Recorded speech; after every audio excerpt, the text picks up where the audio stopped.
necessary steps to evade the police and business and enemies, stuff like that. I started out building the phone myself, getting customers that I trusted, that I knew that weren't cops or undercovers or whatever, and built the phone up to where I knew it was going to make money for me.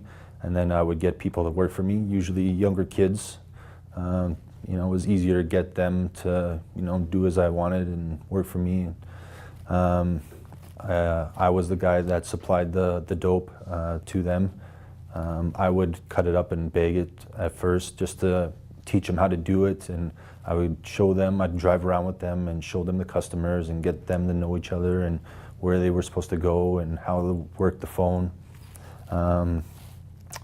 After they got, you know, basically used to doing that and learned the ropes, my only part in it would just be reloading them, which is just, you know, resupplying them with drugs to work the phone, and they would give me back the money, and that was all I would deal with them. For the most part, I don't want to be, you know, driving around with drugs all day and dealing with those kind of people. So it was better for me to use someone else, especially a younger kid too. Sometimes it's, you know, you look for, you know, the younger kids that are kind of like,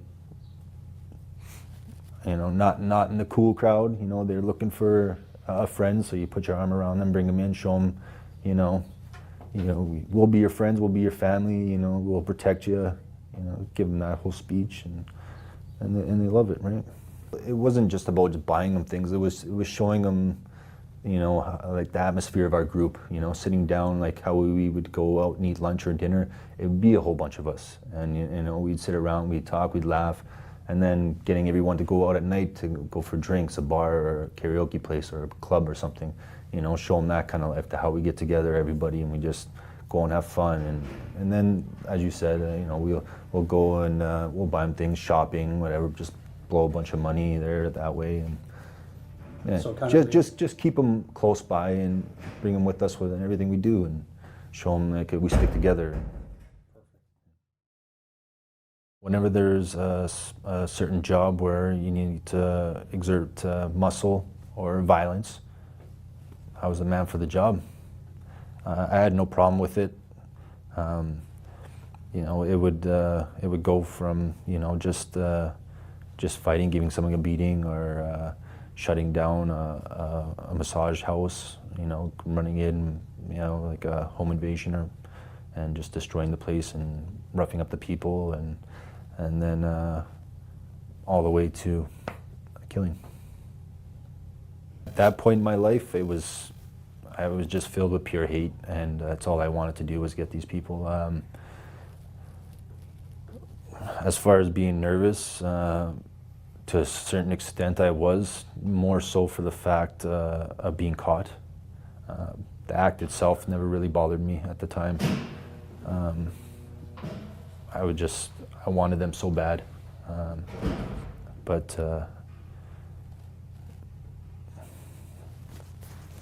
it was, the whole thing altogether, you know,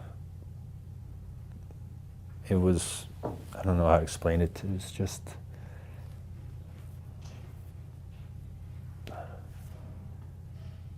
it takes a lot out of you. You know what I mean? It's overwhelming. After you do it, you know, it's kind of unreal, as if it never happened. But I don't know. It's kind of difficult to explain for me. But knowing that I was going to do that, I kind of prepared myself for it many times. It wasn't something like it was just one time. It was almost like every day I was doing that. So I kind of got used to it, you know, and it was just a normal thing for me. And how many people did you kill, and why did you kill them? 5, and 4 of them were because of the war that I was involved in, because I lost friends. One was having to do with business, and it was always to get revenge. It was because I lost people, lost friends, and I knew they were coming after me. So I wanted to get them first.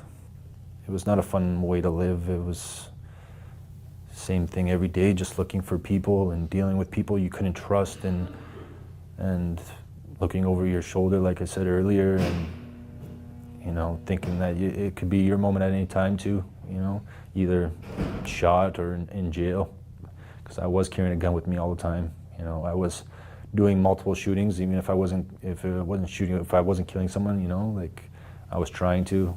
You know, so it was a horrible way to live. You know, I knew eventually something was going to happen. You know, either jail or dead. Typical day.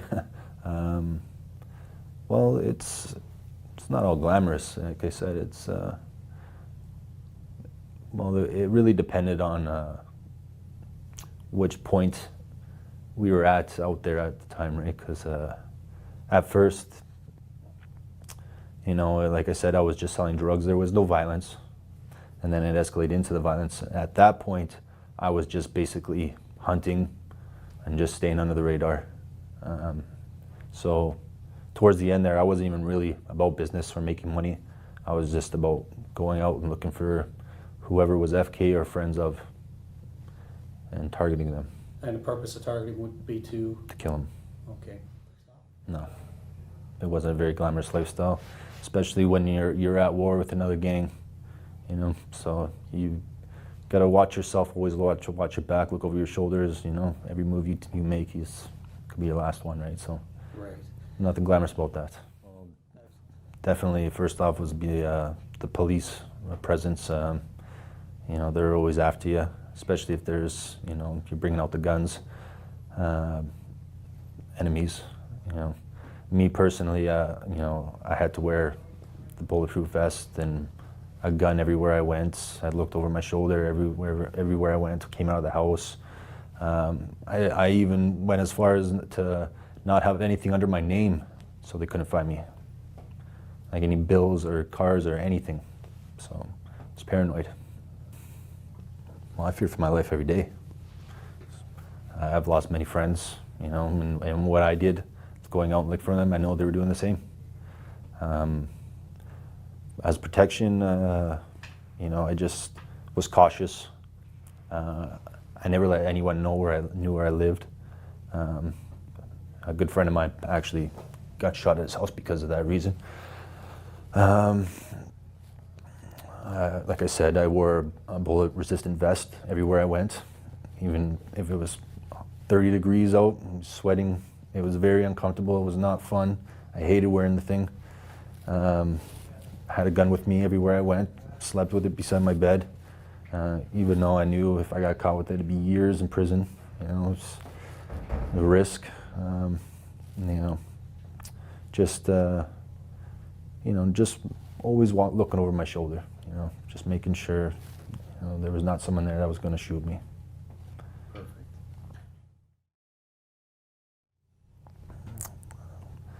Well, it's basically horrible. It's the same thing day in, day out. Nothing changes.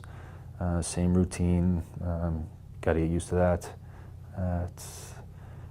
It's a lot of time to reflect. You're in a, you know, room, 4 cement walls, nothing else. You know, you have to deal with a lot of guys that you don't want to live with. A lot of violent people. You know, it's not a nice place.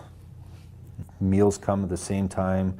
The food is, I wouldn't even call it food. It's horrible. Small rations, barely cooked. Sometimes it's not even coming. It's not even hot. It's not even warm. You know, depending on where you are. You know, my situation, I'm come out a half hour every 2 days. You know, it's other than that, I'm locked in my room the whole time. You know, you do certain things to pass the time, so you don't, you know, start climbing the walls and going crazy.